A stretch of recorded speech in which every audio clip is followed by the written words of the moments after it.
Committee. Thank you for this opportunity to talk about the FBI's enduring efforts to keep the American people safe. As you know, over our almost 113-year history, the FBI has worked tirelessly alongside our trusted partners to confront a host of threats facing our country, from the persistent threat posed by terrorists, both foreign and domestic, to the counterintelligence threat posed by the governments of aggressive adversaries like China and Russia, to the scourge of violence threatening our neighborhoods, to the rising and evolving threat posed by cyber criminals who seek to hold hostage our companies and our critical infrastructure.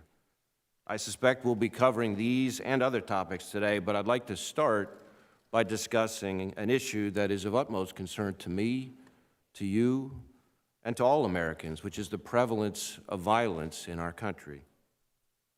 Over the last few years, we've witnessed the troubling phenomenon of people resorting to violence and destruction of property to further their ideological, political, or social goals. Far too often, we're seeing individuals inspired by one or more extremist ideologies to commit criminal acts against their fellow Americans.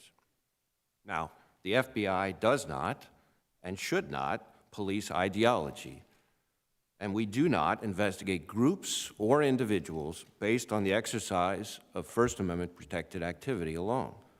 But when we encounter violence and threats to public safety, the FBI will not hesitate to take appropriate action. That is not a controversial issue that should force anyone to take sides. We can all agree that violence in any form in support of any set of beliefs cannot and will not be tolerated, because violence undermines one of the most basic freedoms of all Americans, the right to feel safe and secure in our own homes and communities. We saw this kind of extremist violence on January 6th, when an angry mob used violence and the destruction of property to break into the U.S. Capitol in a failed attempt to undermine our institutions of government and our democratic process. An assault where you, the members of Congress, were victims, but where all Americans were victimized, and more than 100 law enforcement officers were injured in just a few hours. Through the dogged work of FBI agents, analysts, and professionals working alongside federal, state, and local partners, we've been able to make close to 500 arrests so far, with more sure to come. We also saw extremist violence during last summer's civil unrest. And although most citizens made their voices heard through peaceful, lawful protests, others, far too many, persistently exploited those protests to pursue violent extremist agendas. In Portland alone, hundreds of law enforcement officers sustained injuries, and damage to federal buildings was estimated in the millions of dollars. Across the country, federal, state, and local authorities arrested thousands of individuals who committed criminal acts surrounding those protests. And nearly every one of the FBI's 56 field offices opened investigations, amounting to hundreds of investigations involving violent and destructive conduct. More recently, we've seen an alarming increase in hate crimes across the country, many targeting members of the Asian American, Pacific Islander, and Jewish communities.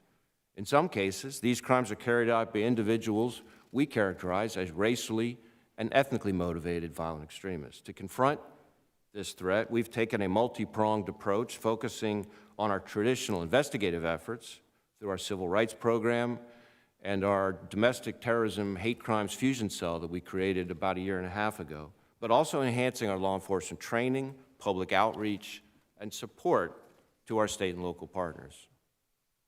Our efforts to stem extremist violence are on top of our continued and extensive work to disrupt violent gangs, drug organizations, and human traffickers whose criminal acts devastate families and communities. For many of you, violent crime remains the most significant and most pernicious threat you face in your home district. And in difficult times like these, we must never forget the extraordinary bravery of our federal, state, local, and tribal law enforcement members who risk life and safety every single day to protect the public and keep the peace. And I say that because over the past year, we've seen a troubling uptick in violence against members of the law enforcement community. In just the first 5 months of 2021, 36 officers have been feloniously killed on the job. That's far surpassing the number by this time last year. To put that in perspective, that's almost 2 law enforcement officers shot and killed every week. And that's not counting all those officers who've died in the line of duty facing the countless other inherent dangers of the job, like racing in pursuit of a suspect and dying in a car accident or drowning in an attempted rescue, or even the scores of officers who've died from COVID-19 because law enforcement, of course, kept coming to work every day, right through the teeth of the pandemic.